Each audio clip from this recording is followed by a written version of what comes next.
Moron coffee. This is the first part of the book. I've decided to start it in high school because that's where I officially ended up running into these people. I think it was Nicole Turner or whatever the fuck. No. We're going to start with Sean Andrews because Sean Andrews, basically, when I was in high school, Sean Andrews, when I was in high school, I was super weird. I used to wear a scarf, and I would talk like Ed, and I'd be like, flossing bacon, wait. I was obviously weird, and I hung out with the weird kids, and I sat at the weird kids table. Unfortunately, some of the weird kids were members of, the Moron church. Yep. So, I sit down beside a moron, and, he starts telling me his dad fucked him in the ass. Now, when I was in high school, remember, Bob, when you're writing this book, you did not curse in high school, so do not put curse words in it. He tells me he got fucked in the ass by his dad as a part of a religious ritual, to which I told him that sounds very illegal, to which he explained to me it's not illegal. We had this back and forth. We got to figure out how to put this into a conversation. So, during that process, he tells me about Friedrich Nietzsche, the genealogy of morals, the superior beings, and the natural order. Which, according to Mr. Andrews, was you have sex with a baby. When you have a baby, you rape it. That is what you do. You have sex with the baby. To which I told him that's not natural. I was like, there's a lot of natural things that you do with your penis, Sean. This was high school, mind you. So there's a lot of natural things you do with your penis. You masturbate. If you're me, you have sex with fat chicks. I was like, and occasionally you get like those similar fake vagina things and jack off into those. I was like, or you can do butt stuff with your wife if she's consenting to it. But and also tea bags. I was like, but having sex with a baby is not one of them. And then he said, it's totally natural to have sex with babies, and masturbation's not natural. That's weird. And I told him, babies masturbate in the womb. Look it up. You can Google it if you want. It's a fact. And he said, no, they don't. Babies don't masturbate in the womb. It's against the natural order. That is completely made up. He doesn't say that. That's just Bobby's phrasing. So Sean Andrews leaves. And then he comes back the next day with a Moron coffee. And with the Moron coffee, he comes walking toward me and he's like, oh, oh, that's good. Coffee, Bobby. Would you like a good coffee? And I was like, I don't want to be rude, I'll just take it. And he was like, take a sip of the good coffee. And I took a sip of it. And I was like, man, I didn't say it to him because I'm a nice guy. But I was like, I don't like fucking black coffee as soon as that shit touched my tongue. And I don't like black coffee because when I was a kid, my dad used to make sugar coffee back in 1991. Sometime after that, in like 2002 or some shit, when we moved to Georgia or whatever the fuck, my Uncle Bill made me a coffee. And it was a black coffee with no sugar. And I thought it was going to taste like candy, like my dad's coffee. It did not.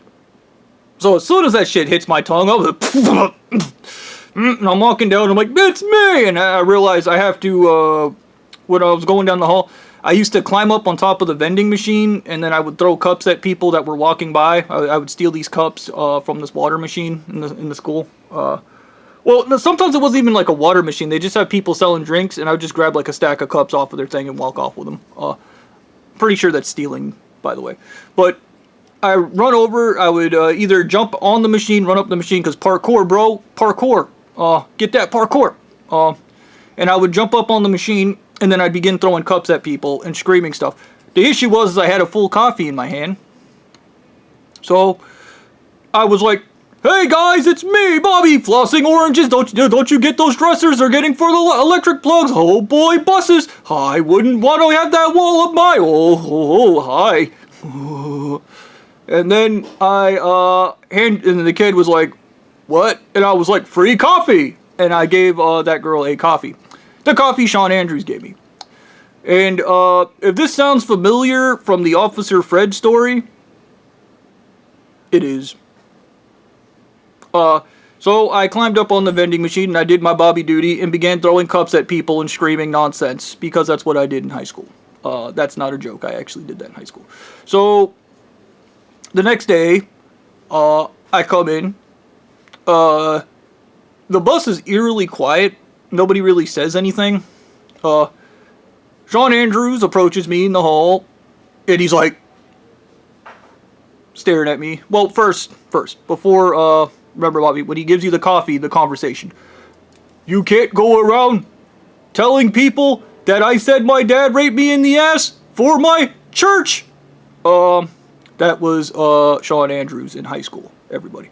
And I was like, you told me that. You can't get mad at me for something you did. Do you have no agency in your life? And he was like, I have plenty of agency. And I was like, okay. So now I have to kill you because I said words and it's your fault because I'm the victim and everything. And I was like, okay, yeah, that makes sense somehow. Anyways, so the next day I come in, Sean Andrews is like, you gave that girl a coffee, you son of a bitch, you tried to kill her, I'm the victim, oh no, you poisoned an innocent girl, you're a fucking monster. And I was like, what are you talking about? And then the principal comes over and he's like, Bobby, did you give a student a poisoned coffee? And I was like, no. And he's like, well, you've been disenrolled at the school, you're no longer a student here. And I said, bullshit, you can't do that without my mother's permission. I didn't say bullshit, I said bull crap. I think I said, there's a kid in high school, he used to say bull bunner. I think that's what I said. I think I said bull bunner. It literally, there was a kid in our school that said bull bunner. That's not a joke. I forget his name. I think Roxanne dated him. He's bull bunner. I don't drink whatever, fucking coffee or whatever shit. Like, I was like, I was like, I got that from Sean Andrews. He's like, well, Sean Andrews came to me and said that you poisoned the coffee. I didn't poison no coffee. Leave me alone. I was like, and you can't withdraw me from the school. So I'm walking and I get stopped by a teacher named Miss Self-Post. And she's like, you got withdrawn from the school. And she's all creepy and smiley, but the smile is all disingenuous. And I just start laughing and I walk on. So I go to class and then there's an awkward silence. There are some students that are just staring at me the entire class period. They're not saying anything. Look, if you're ever a part of a church and you find yourself trying to cover up the fact that one of your people were like, I got raped in the ass, here's the proper way to do it. You say your church member was either mentally ill or they have a fucked up sense of humor. Problem solved. So I'm approached by Zach Brooks, and Zach Brooks is like, hey man, you want to hang out this weekend? You want to go do stuff? You want to talk about Jesus? You want to join my church? I was like, no, I don't want to join your church. And he's like, I'm a human sacrifice. Me and my wife, Sam, we're human sacrifices for stew. And I was like, I'm not gonna join your creepy cult. Leave me alone, brother. And he was like, what? I was like, look, man, I got Bobby stuff to do. And I used to, Gears of War run. I would crouch down and run around, like I was on a paintball court. And I would start screaming. I'd go, oh no, oh, like just kind of just make noises like that. And then Zach tried to chase me down. And he was like, you're gonna join my church. I was like, I'm not joining shit, bro. And then Zach, remember computer graphics class, confesses his father raped him in the ass, but it had nothing to do with the church. And it's totally normal, and it's normal for everybody to get raped in the ass by their parents, and I should join his church to experience the ass rape. They don't call it a ass rape. And I told him, no. And then he said, well, you're gonna have to come to my church so we can save your soul. And I told him, no. And I told him, my soul belongs to one thing, brother, fat chicks. And then I ran off. So I didn't understand what was going on at this point. And then these dudes, these fat guys in black and white suits show up. And they're like, hey, you gotta come with us. You're no longer a member of this school. You're no longer a student. And we told you shit. And I was like, what? You know. And these dudes tried to take me. Fat guys. Black and white suits. And I was like, you guys aren't FBI guys. My Uncle Bill was a part of the Iran-Contra affair. You lying butt nuggets. I think I used to say, yeah, butt nuggets. You lying butt nuggets, you 400-pound butt nugget. I was like, you're a lying, I was like, there's no way you guys are FBI guys. Like, I was like, they have to weigh 140 pounds. I know that. And then they were like, the Iran-Contra affairs, a conspiracy. It was never made up. We definitely weren't selling drugs to everybody. Oh, no. And then I refused to come with them. They grabbed me. I fought with them. And then they made me drink the forget-me-not fucking whatever fucking soda. Whatever it is. The cup of forgetful shit. And that was followed by... and remember... later on, Blondie does this again. The same coffee tactic at Papa John's. The pretending to drink coffee and then trying to murder you with it. Because it's Moron coffee. And remember, Officer Fred does this, and Stu does this. Stu comes to my house, starts trying to convince me to join his filthy, disgusting church. I refuse to join his filthy, disgusting church. And he starts explaining to me about the natural order, which is basically the greater good, which is the natural order, which is the made-up order. Because I dare you name one creature that rapes its own kid. That's all you gotta do. And if you're like, oh, we're the only creatures on Earth, you're weird. Oh, it reminds me, my sister's new boyfriend was asking me about Sean Andrews, and I lied to him and told him Sean Andrews is in Louisiana, so I guess the Catholics are going to be running around Louisiana for a while.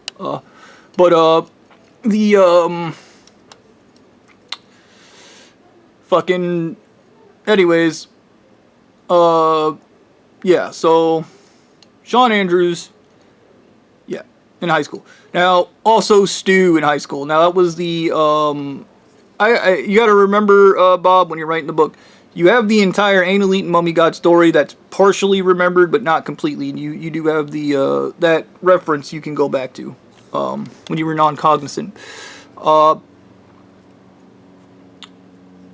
Nicole Turner, who was like, oh, they're gonna kill me and eat my brains, and then I get called from the FBI, and then Stu explains to me that he owns the FBI, and then he makes the FBI call me, and I ask that guy, do you feel like a clown because you're listening to a 16-year-old?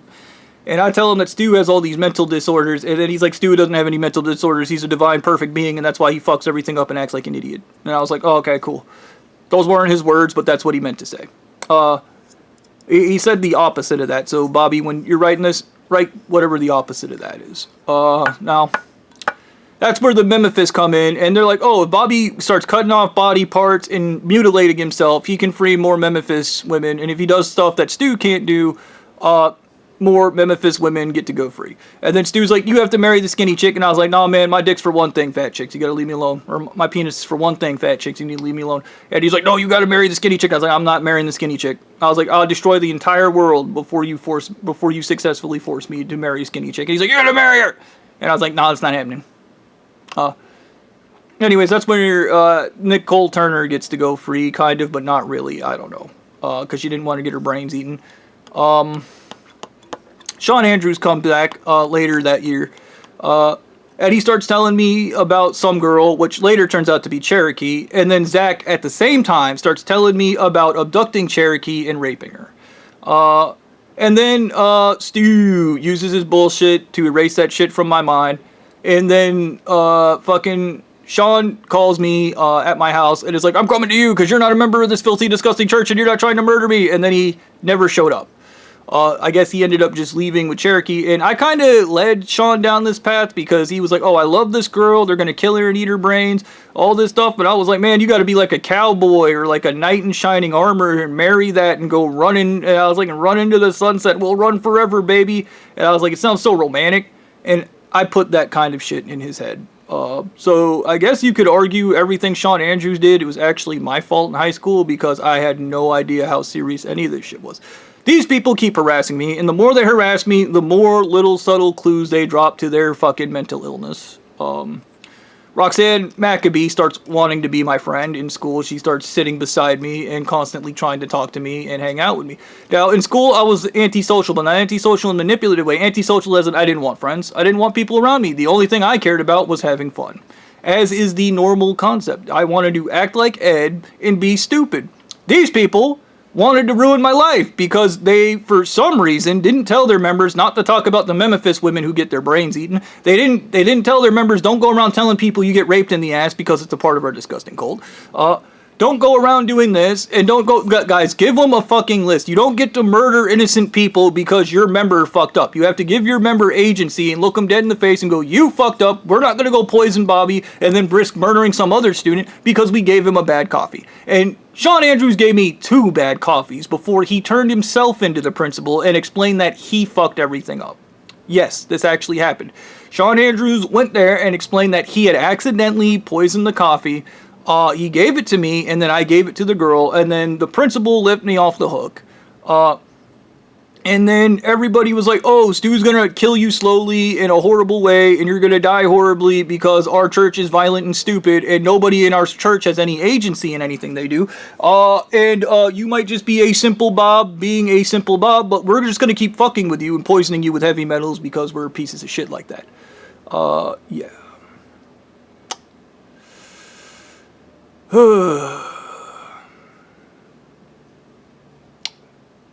Now, Stu's Moron Coffee started around 2011 when I talked to Witchy Poo. Remember, Bob, you have the entire story of the anal eaten mummy to reference for this. He started coming out to my house and trying to get me to join his church. And he would basically just come and go, want to talk about Jesus, Jesus, Jesus? And then he'd be like, okay, I gotta circumnavigate your mind with my bullshit. And then we got into the bullshit talk. You see, this is the problem. In my brain, everything's simplified. I wish I could remember the super complex, elaborate conversation Stu was having with me. Trying to get me to join his violent, stupid church. And he kept telling me I had to come to church so he could save my soul. Now, when these people are talking about saving your soul, this means you're coming in for a human sacrifice. They're going to murder your ass. And that's how that is. And I kept telling him, no, thank you. I was like, dude, if I ever need to ask God anything, I was like, he's allegedly listening all the time, I'll go ahead and ask him. I was like, I'm not going to go to your fucking church so I can ask him. I was like, you got a telephone in your church? Let me talk to God? I was like, no, you don't, okay? Because nobody does. And he's like, we do. We got psychic powers. And I don't know why the fuck he said that, because that's just a crazy shit that makes people want to not like you. Anyways, Stu fails to convert me. He then proceeds to start stalking around my property, and it is around this time, he makes the decision to abduct, Rachel Johnston's brother. Yeah. There we go. That's after graduation, somewhere around 2011, 2012, somewhere around there. This will be the first quarter of the book. I just gotta somehow make this coherent and intelligent and, sound like, you make it interesting to read, you know. Yeah. I'm trying to think if there were other teachers that were kind of sideways when I was in high school about this entire thing. I do remember this weird event where there were like 3 students that were sitting at the lunch table with me, and all of them were trying to make me go with some fucking weird fuck that showed up in a tuxedo. And I told him, buddy, you look like you're on your way to the fucking North Pole for you're on your way to the North Pole for a mating ritual. Get away from me, man. I ain't no penguin. And he was like, what? I was like, I ain't talk to penguins, dude. I don't talk to suits. And he was like, what? The dude just, I said it at the lunch table. I was like, who's letting all these pedophiles in here? And everybody was like, what? I was like, these old guys in the suits, they've been walking up and down the school, and everybody's like, we didn't see anybody. We didn't see anybody. I was like, are you fucking kidding me? The guy's right there. And then we don't see him. And I was, that actually happened. So, that's called gaslighting, by the way. It's just a cult tactic.